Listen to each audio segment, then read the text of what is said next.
wonder why, nung time na hinahanap natin si Emma, ay hindi natin siya makita-kita. Kung sa bagay, mahirap nga naman talagang hanapin ng isang taong ayaw magpakita. Ang susunod na programa ay rated PG. Ito ay nangangailangan ng patnubay at gabay ng magulang para sa mga batang manonood.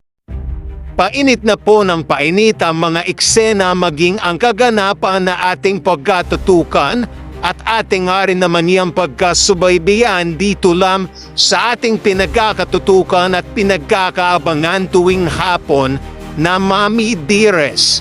Simula pa lang din naman kasi ito na matapos nga rin naman kasi na makulong na sa loob ng kulungan ito si Olive ay tila nagmamakaawa nga rin naman at naglulumpasay nga itong si Olive at dito hindi matanggap nitong si Olive na dito'y makukulong nga rin naman siya at pumalpak ang kanyang mga plano at ang kanyang kagustuhan na makuha nga ang pamilya nitong si Emma na si Muki at si Danilo.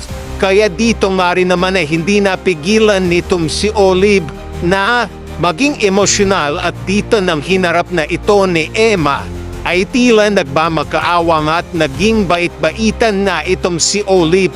At dito, ang tanging gagawin na alam din naman itong si Emma ay sasabihin nga niya dito kay Olive na mabulok ka dyan Olive, kay sabihin mo pang magbabago ka.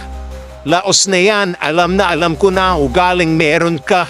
Dito nga rin ba'y wala na nga rin ba talagang kawala pa itong si Olive at ano nga rin ba ang susunod pang mangyayari na ating pagkatutukan at pagkakaabangan?